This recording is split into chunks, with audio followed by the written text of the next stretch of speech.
చర్యలు. రాష్ట్ర ఆర్థిక వ్యవస్థను జాగ్రత్తగా నిర్వహిస్తూ ఆర్థిక క్రమశిక్షణను పాటిస్తున్నామని ఈ క్రింది చర్యలు స్పష్టంగా చూపిస్తున్నాయి. గత ప్రభుత్వం అత్యధికంగా 12.3% వరకు ఉన్న వడ్డీ రేట్లపై అప్పులు తీసుకుంది.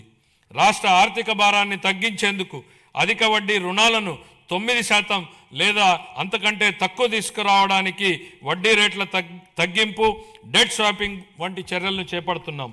ఇప్పటి వరకు 43,298 కోట్ల రుణాలను వడ్డీ తగ్గించి సంవత్సరానికి 327 కోట్ల రూపాయలను ఆదా చేశాం.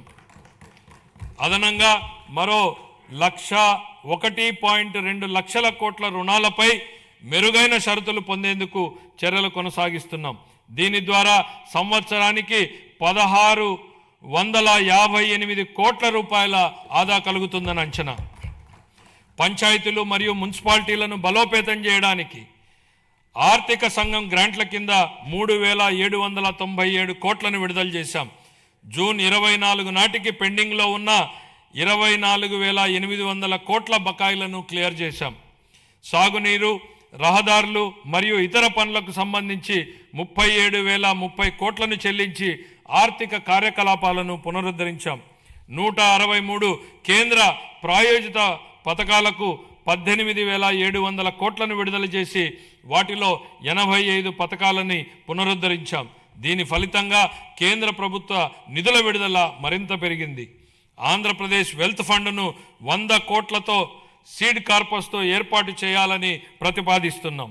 దేశవ్యాప్తంగా ఉన్న అవకాశాలలో పెట్టుబడులు పెట్టేందుకు ప్రైవేట్ ఈక్విటీ పెట్టుబడిదారులను ఆహ్వానించి రాష్ట్రానికి సంపద సృష్టించే దిశగా ముందుకు సాగుతున్నాం. సంస్కరణలు, స్పీడ్ ఆఫ్ డూయింగ్ బిజినెస్ సిద్ధాంతానికి అనుగుణంగా ప్రభుత్వంలోని చట్టాలు, నియామకాలు, నిబంధనలు, ప్రభుత్వం ఉత్తర్వులను సమీక్షించి పరిపాలనా ప్రక్రియలను సరళీకరించి పెట్టుబడులకు అనుకూల వాతావరణాన్ని మరియు పౌర సేవల మెరుగుదలను కల్పిస్తున్నాం. ఇదే దిశలో ప్రభుత్వ రంగ సంస్థలను పునరుద్ధరించి వాటి ఖాతాలు మరియు ఆడిట్ వ్యవస్థను క్రమబద్ధీకరించి లాభదాయకంగా మార్చేందుకు చర్యలు తీసుకుంటున్నాం. కేంద్ర ప్రభుత్వ విధానానికి అనుగుణంగా రాష్ట్ర పబ్లిక్ సెక్టార్ సంస్థలను ట్రెడ్స్ డిజిటల్ ప్లాట్ఫామ్ ద్వారా బిల్ డిస్కౌంటింగ్ విధానాన్ని అనుసరిస్తాయి. శాస్కీ కింద 2025-26లో ఫిబ్రవరి 12 ఫిబ్రవరి 26 నాటికి ఆంధ్రప్రదేశ్ పొందింది 6,544 కోట్లు పొందింది. మార్చి 31 నాటికి మరో 1,434 కోట్లు అందుకోనుంది. ఇది 23-24లో పొందిన 4,090 కోట్లతో పోలిస్తే దాదాపు రెట్టింపు. దేశంలో తొలిసారిగా రీఇమాజినింగ్ పబ్లిక్ ఫైనాన్స్ సమ్మిట్ను నవంబర్ 25లో విశాఖపట్నంలో నిర్వహించాం. ఈ సమ్మిట్లో ఇతర రాష్ట్ర ప్రభుత్వాలు, జాతీయ మరియు అంతర్జాతీయ ఆర్థిక సంస్థల ప్రతినిధులు పాల్గొన్నారు. 2 రోజుల చర్చల ఫలితంగా ఏపీ లాజిస్టిక్స్ కార్పొరేషన్ స్థాపనకు దారితీసింది.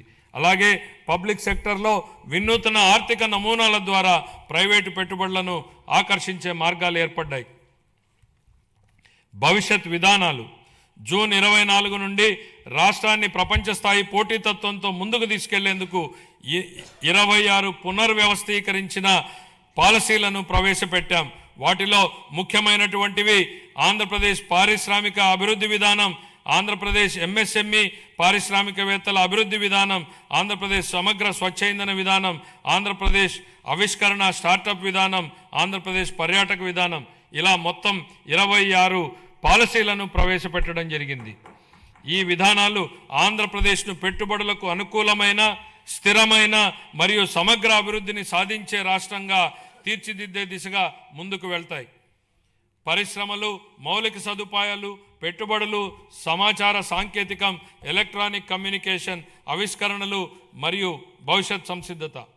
నేడు కృషి చేసిన వారిదే రేపటి భవిష్యత్తు అన్నటువంటి సూక్తిని గుర్తు చేస్తూ నేటి పెట్టుబడే రేపటి ఉపాధి అని మేము విశ్వసిస్తున్నాం. వ్యూహాత్మక ప్రణాళికలు మరియు నిరంతర సంస్కరణల ద్వారా ఆంధ్రప్రదేశ్ను పరిశ్రమలు మరియు ఆవిష్కరణలకు అగ్రగామి గమ్యస్థానంగా నిలబెట్టేందుకు కట్టుబడి ఉన్నాం. 2019-24 మధ్యకాలంలో పారిశ్రామిక విధానం పూర్తిగా దెబ్బతింది. అయితే మా ప్రభుత్వ అచంచల కృషితో కేవలం 18 నెలల్లో బ్రాండ్ ఆంధ్రప్రదేశ్ని పునరుద్ధరించాం.